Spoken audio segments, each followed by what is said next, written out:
Imperium and Magisterium, on Roman law concept in state continuity and ecclesiastical union. The precept sovereignty within a polity cannot be divided includes understanding more contextually the triage of the Roman state civic, republican, military, and Byzantine continuity in context of the Roman law concept of command and empire. Here are additional notes for articulation towards understanding the imperium of the Roman state and how it coexisted in greater complexity but remained a unified body and also in union with the Catholic Church by means of the magisterium. During the development of the Roman state, there was a matrix of power sharing and regional reforms. Some of this was visionary and other times it was a pragmatic act. The drama of Rome realized how a power struggle and internal conflict may test the tranquility of the state. For example, with the social war involving General Marius in year 91 BC and the coming forth of dictator Sulla in year 82 BC, there were many triages through Imperium provided even in the Republic, such as brought forth through the Imperium for military profession defined by means of the Marian reforms, and also the Imperium in the office of the dictator who marched armed soldiers into the city opposing political foes. Marius proposed radical alterations with the intention of creating a more professional, permanent, and dynamic Roman army. Such Imperium as military command reforms revolutionized the Roman military machine, introducing the standardized legionary, the cohort unit, and drastically altering the property and weaponry requirements for recruitment. There grew more strongly two social influences sharply defined in the late Republic's context with command and eventually to empire, namely between the optimates and populares. Sulla played an important role in the long political struggle between the optimates and populares factions at Rome. He was a leader of the optimates, which sought to maintain senatorial supremacy against the populist reforms advocated by the populares, headed by Marius. Over a period of time, this imperium struggle brought forth a new hope vision for sharing potentates' influences over the Republic by means of the triumvirates. Three-man power of public office or triumvirate and imperium was realized through each of three public officers jointly responsible for overseeing any of the administrative departments. They could together come to terms on matters of state with an aim for cooperation by providing for the security of the common good which benefited their influences. The first triumvirate in year 59 BC was a political alliance involving the power of Pompey, Marcus Licinius Crassus, and Julius Caesar in security of state affairs. They wished to cling to their powers together, especially with a recent chaotic event called the Catilinarian conspiracy, sometimes called the Second Catilinarian conspiracy. As a flashback of context, it's noted there was an attempted coup d'etat by Senator Lucius Sergius Catilina, also known simply as Catiline, to overthrow the Roman consuls of year 63 BC, namely Marcus Tullius Cicero and Gaius Antonius Hybrida, to forcibly assume control of the state in their stead. In light of such eventful insurrection led by Catiline targeting against Cicero, who showed resilient leadership to oppose it, there was a common awareness and even forewarning to avoid further developing new conflicts, as it was feared to further rupture the Roman society with any new social wars. Catiline's threats was in line with feuds of Marius and Sulla and put forth a destructive path. It was in the Roman state's best interests for senatorial leaders and consulship taking up measures for cooperation on solutions, with Catiline's defeat in year 62 BC through the Battle of Pistoria as won by Antonius. As lessons learned, many senators took office with pure intentions of political philosophy and for that reason sought a safer path of traditional republican values and to avoid a divisive path that could potentially break the Roman state as the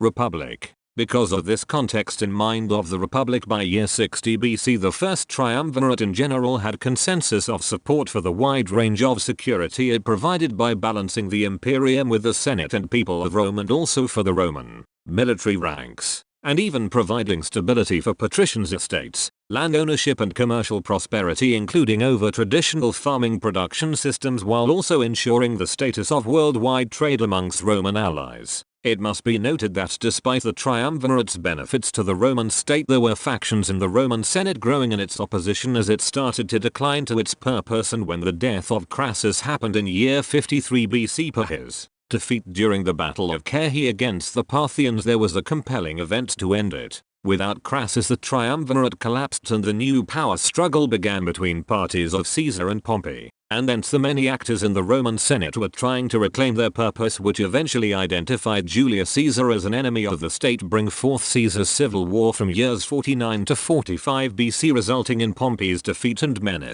optimates, while on the other hand, the second triumvirate in year 43 BC arose in reaction to Caesar's assassination by optimates and was totally enforced through the populace. This three-man power was made up of Octavian, Marcus Aemilius Lepidus, and Marcus Antonius, in opposition to the optimates, to the point of the proscriptions to death sentences for optimate enemies while embarking on a worldwide civil war. Eventually the power struggles between both the first and second triumvirates led to the result of Roman state's empire. Both triumvirates would be premises for short-term and long-term power transformations, as there came forth the effects of the decisive struggles between optimates and populares, with civil wars between Pompeians versus Caesarians, with results towards immediate shifts into the Imperium encompassing a lasting power hold of the princeps, or the first citizen, the restitutio republici, or the restoration of the republic, claimed by Octavian, was the hinge of reasoning why he must be deemed the first Augustus in year 27 BC. But this Imperium momentum would struggle from both periods of complex triages. There were great immediate pains with enormous losses of human life and wealth during the civil wars, and even greater unforeseen long-term consequences to the vitality of the Roman people. That would be the beginning of the demise of the traditional Roman farming production system due to the second triumvirate's arbitrary tax levy to farmers and production and the reactive tax avoidance to civic mobilization. Without the stability of gross domestic production, there were both inflationary results to coinage due to grain imports necessities, and then the Roman population's decline over the centuries. This can be realized with the people and productivity shifts from rural plebeian mobilization towards mass urbanization, of which concentration there will be a premise for the Marian system's decline, and pragmatic acts to reshape the Imperium. As the empire flourished and enjoyed stability, eventually new struggles surfaced as there came about many complex challenges with its expansion, especially from both internal and external forces. This became known as the crisis of the 3rd century. From AD 270 to 275. That stage brought greater fatigue to the empire, and there was much suffering with the instability of leadership. Then arrived towards its end of term the reign of Aurelian, who became known as the Restitutor Orbis, that is the restorer of the world, as his imperium was to take massive measures to restore authority over vast lands lost or slipping. That restoration was an end-to-end effort from one end of the empire to the other in order to reunite the central Roman state governance and stability. Against many rebellions, Aurelian fought hard to end disunity, not only acting by means of imperium with military strategy but also appealing to supreme primacy and magisterium in person of the Bishop of Rome in regards to Catholic Christianity. For Aurelian faced an episcopal usurpation at Antioch in AD 269 due to a local heresy called Paulianism, which denied the divine nature of Jesus Christ and the Most Holy Trinity. This schism disrupted his strategy for Roman peace in the east at a very strategic city such as was Antioch. There Rome's imperium appealed to Rome's supreme primacy of jurisdiction over other episcopal sees like at Antioch to solve this problem caused by Paul of Samosata, who dissented from Catholic Christian orthodoxy through his heretical non-Trinitarian errors and also lack of obedience in communion to the Holy See of Rome. Aurelian confirmed the fact of Bishop of Rome's power for Pope Saint Felix's authority being the successor of Saint Peter, the rock on which Christ founded his church, and being sent from above. Governing as legitimate Bishop of Rome and successor of Saint Peter, Felix was recognized as the visible head over the Catholic Church, overseeing with supremacy of primacy and sacred communion and also doctrinal magisterium that was considered unquestionable in matters of Catholic Christianity. The result was Pope Saint Felix permanently expelled Paul of Samosata from the episcopal see of Antioch, even though it was in the east, and this decision was confirmed lawful by means of imperium. Aurelian with the Pope Saint Felix also condemned the schismatic disorder, bringing order back to Antioch. This was very significant because Antioch was where the first Christians gathered civically circa AD 33. Confer the Book of Acts, chapter 11, and whose martyr Bishop St. Ignatius recognized in AD 107 the legal name of the Catholic Church. Confer his epistle to the Smyrnaeans, chapter 8, as being established with its first seated bishop in that city by none other than Apostle St. Peter, who once established his chair there and also preached the gospel before going to Rome to finally establish his principate of apostleship in the perpetual episcopal seat at the city of Rome as the head and mother of all churches. Thus, Aurelian rightly defended the whole Empire Republic's commonwealth when appealing to the legitimate authority established over the whole Catholic Church in the person of the Bishop of Rome, namely St. Felix I, because there was alignment for benefits of the Roman state and the Catholic Church by means of Imperium and Magisterium. After Aurelian's successes with some restructuring necessitated in restoring the world to Rome,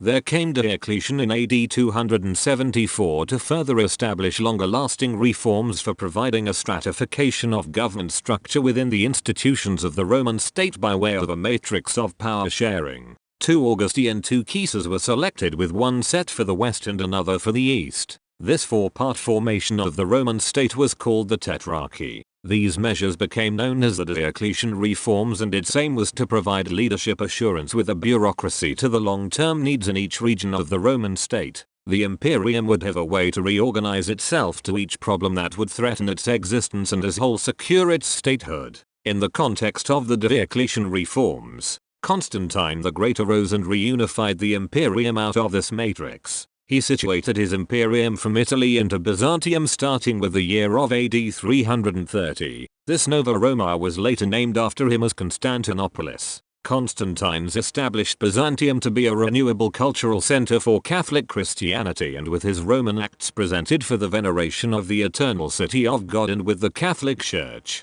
He was a venerable Catholic Christian Roman emperor who sought to solve problems of doctrinal disunity known as the Arian heresy. The Arian controversy was a series of Christian disputes about the nature of Christ that began with a dispute between Arius and St. Athanasius of Alexandria, 2 theologians from Alexandria, Egypt, through the acts of the First Ecumenical Council of Nicaea in AD 325. There was the formulation of the Nicene symbol of faith. During the sessions of this First Ecumenical Council, presided over by Hosius of Corduba, there were heated debates on the terms homoousios and homoiousios. The word homoousios means same substance, whereas the word homoiousios means similar substance. The council affirmed the Father, Son, and Holy Spirit, Godhead, are of the homoousios, same substance. The Bishop of Rome St. Sylvester I did not attend the First Ecumenical Council of Nicaea, but approved its gathering and sent 2 legates, namely Vitus and Vincentius, who represented His Holiness Supreme Roman Primacy. St. Sylvester approved the council's decision per his magisterium, which in turn was co-promulgated per imperium by Constantine. The succession of Theodosius the Great would again provide reunification of the state as whole body and provided imperium to sacrosanct union with the Catholic Church as the state's Roman religion realized through the Edict of Thessalonica in AD 380, recognizing the Bishop of Rome as the successor of St. Peter in the person of St. Damasus I, being the apostolic custodian of the faith with the divine teaching office or magisterium, of which the imperium showed honor and respect, and rightly guarded the unique name of Catholic Christian to be the legal title for Catholic Christian orthodoxy in the Roman state. The Catholic Church was legally recognized as the only church founded by Jesus Christ, outside of which there is neither salvation nor remission of sins. This magisterium in AD 382 at the Council of Rome under pontificate of St. Damasus I determined the canon of the Sacred Bible with canonization of 72 sacred scriptural books of the Old and New Testaments according to what's divinely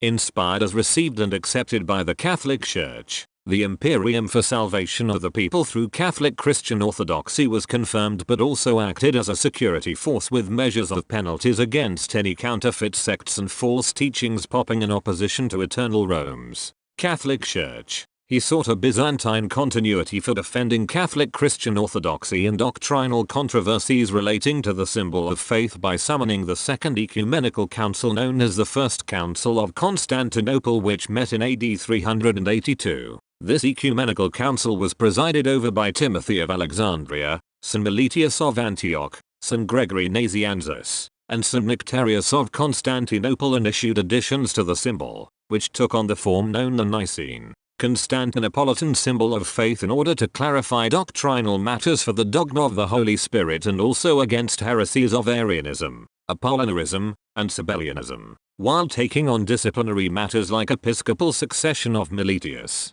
The Acts of the Ecumenical Council received approval by Pope St. Damasus. The most pious Theodosius also provided an eventual triage in AD 395 for Western and Eastern partition, but the Imperium would flow anew for the Commonwealth and Catholic Christian cause within Byzantium, having a special place sitting as the renewed Roman continuity with Old and Eternal Rome, as both Empire and Mother Church were working together, supporting the common good and salvation of souls towards eternal glory, with divine assistance coming through the supreme primacy and magisterium of the Roman Pontiff as Bishop of the Catholic Church. These successes of the Catholic Church and State of Rome provided the light of guidance for the Roman peace through piety and rightness. For example, came along very timely leadership of state as Theodosius II in AD 438 and Justinian the Great in AD 534 took on statutory efforts to codify the Roman laws and systems of state into a well-ordained government model, and there would eventually sprout forth a Byzantine Greek savory for the Basileia Romanian,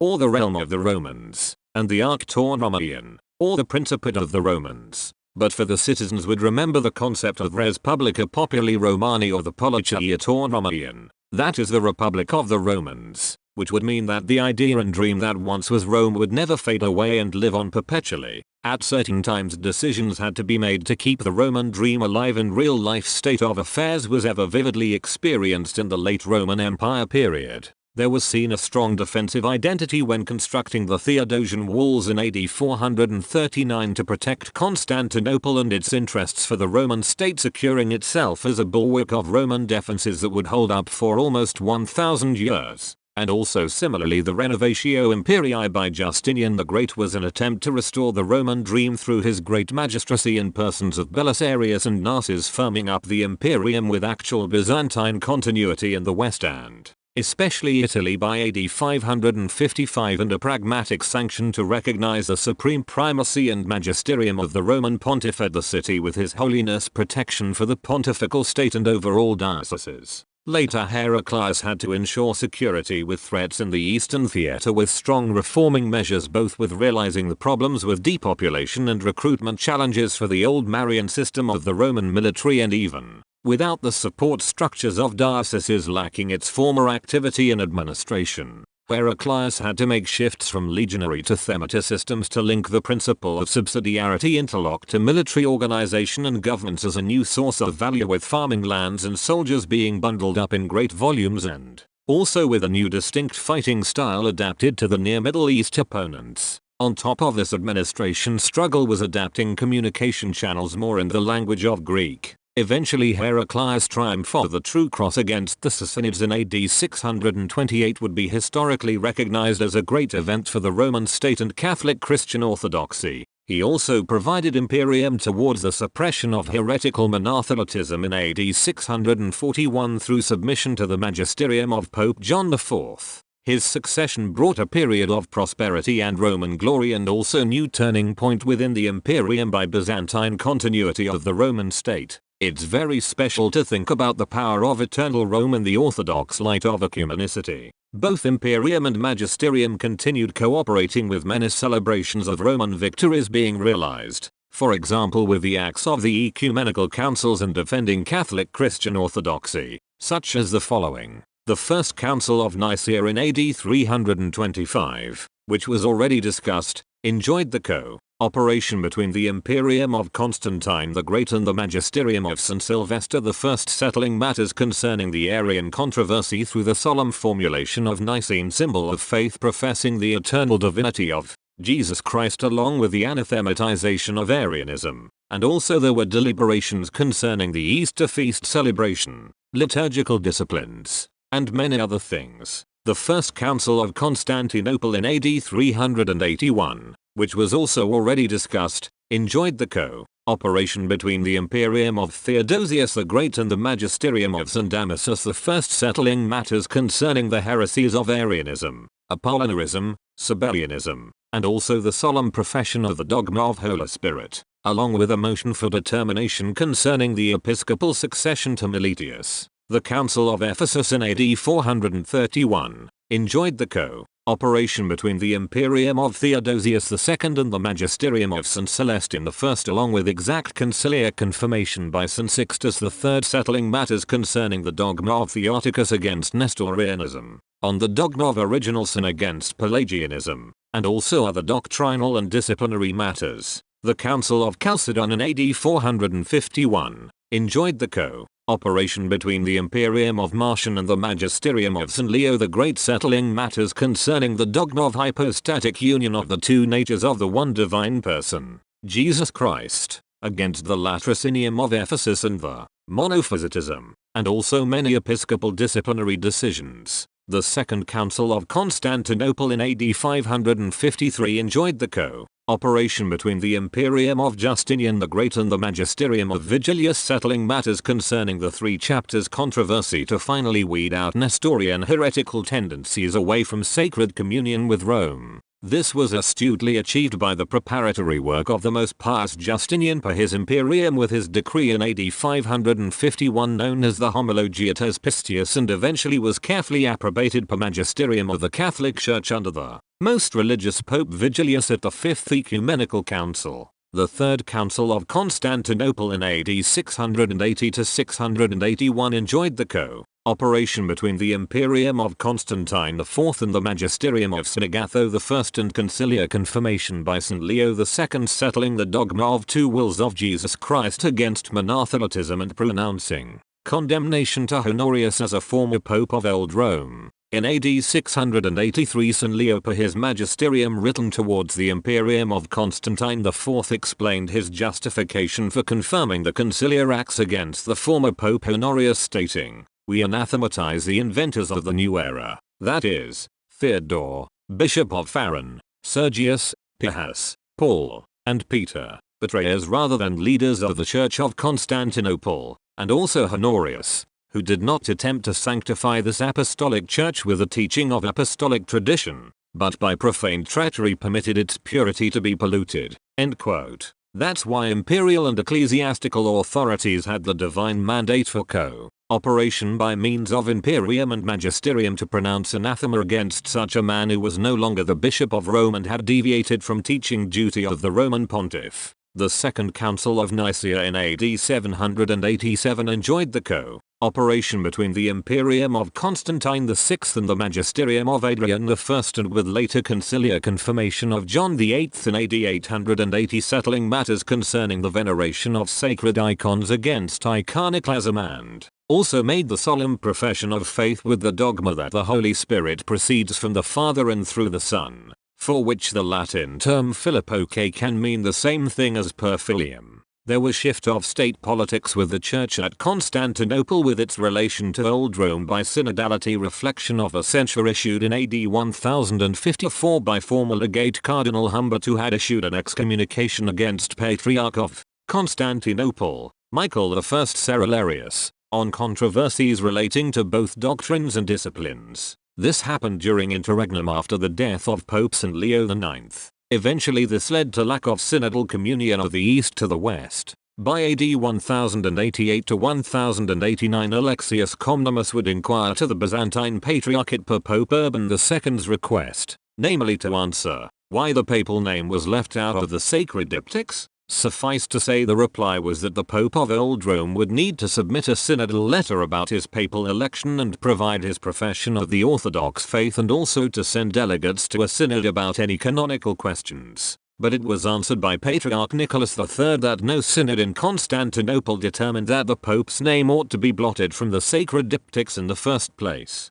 Over a period of time, the Roman Empire in the East desired reunion with Old Rome and the Catholic Church, for which efforts the Second Council of Lyon in AD 1274 enjoined the co-operation between the Imperium of Michael VIII Palaeologus and the Magisterium of Gregory X, settling matters concerning the dogma of the Roman Pontiff's supreme primacy and also the dogma concerning the Holy Spirit proceeding from the Father and the Son, also called the Philippoque dogma, and other church disciplines against the Greek schism. Centuries later, Michael's Imperium, with the profession to the dogma of the supreme primacy of the Roman Pontiffs, was renewed by the Council of the Vatican in AD 1870 through the Magisterium of Pius IX, which is fitting for the legacy of the Roman Empire to participate per the course of history from within the acts of this 20th Ecumenical Council. Just like from the beginning at the First Ecumenical Council it was telling the truth, and it was also befitting that this profession of Michael VIII Palaeologus for the dogma of supreme primacy of the Roman Pontiff was celebrated, especially with the citation with the first dogmatic constitution on the Church of Christ, which stated that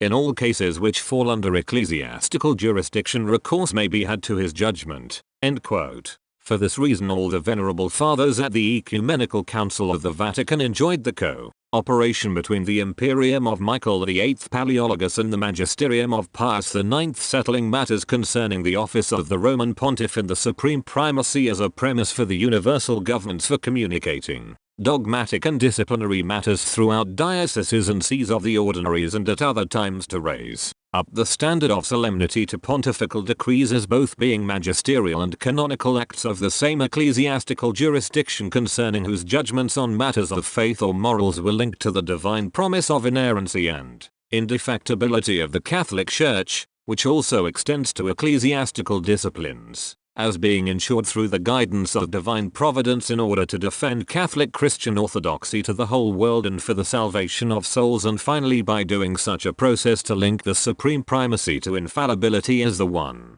principate of apostleship which came forth by means of the Magisterium of Pius IX in his dogmatic definition concerning the infallible magisterium of the Roman Pontiff, as is demonstrated in the acts of the same Ecumenical Council. When the Imperium bore witness to the infallible magisterium, there too was enjoyed the same divine promise of "He who hears you, hears me." Confer the Gospel of St. Luke, chapter 10, verse 16. This is truth inasmuch as the most pious and venerable Orthodox Catholic Christian Emperor promulgates the same exact magisterial decrees, there would be enjoyed per Imperium the agency of infallibility per magisterium, albeit in a subsequent degree of position, which some would point out is by concept called secondary infallibility, as an instrument of means or an object of a dogmatic fact. Later through the centuries of the Middle Ages many micro and macro changes would happen in the Byzantine continuity of the Roman state. Eventually in Italy a great renaissance would sprout out, and its movement was centered in Florence. There the Imperium and the Magisterium met again through summoning the worldwide bishops of East and West with protection of the Roman Emperor John VIII Palaeologus and headship of the Pope of Rome, Eugenius IV, and also with Florentine patronage of Cosimo de' Medici, for a call to reunion again for the salvation of the people and for the churches to unify to Mother Rome, being a most enjoyable momentum at the Ecumenical Council of Florence in AD 1441. They enjoyed the co-operation between the Imperium of John VIII Palaeologus and the Magisterium of Eugenius IV, settling matters concerning dogmas of the supreme primacy of the Roman Pontiff and the procession of the Holy Spirit from the Father and the Son, also called the Filippoque dogma, the seven sacraments, purgatory, no salvation outside the Catholic Church, also well known as the Catholic dogma of extra ecclesiam nulla salus, and other doctrinal and disciplinary matters, and including synodal communion of the churches, and also for the communication to the Catholic Christianity and the profession of the Orthodox faith and electoral legitimacy of Pope Eugenius IV as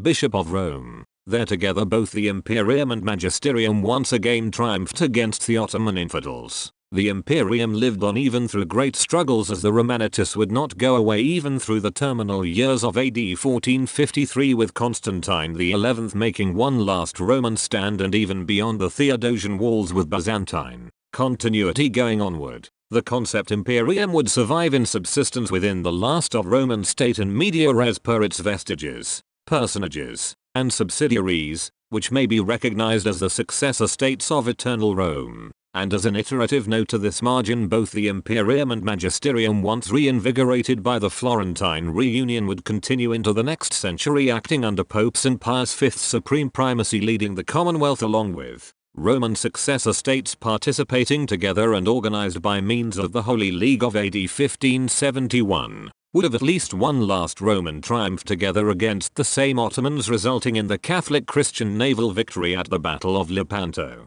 Thus, Eternal Rome as the city of God, being the Catholic Church and also as the Republic and Empire of the Romans, dwells onward and provides spiritual benefits of grace and peace at that orbe, to the city in the world, through both Imperium and Magisterium. And so let there be good order in the Vatican City, communicating the grace and peace of Jesus Christ the Lord, reigning forever, even more realized in glory through the acts of infallibility of Eternal Rome, as there's a perpetual place of supreme primacy over the whole earth and all churches. So let the Augustinian dictum hold sway even against the teeth of hell. Roma locutor est, causa finita est. Rome has spoken, the cause is finished. Vale.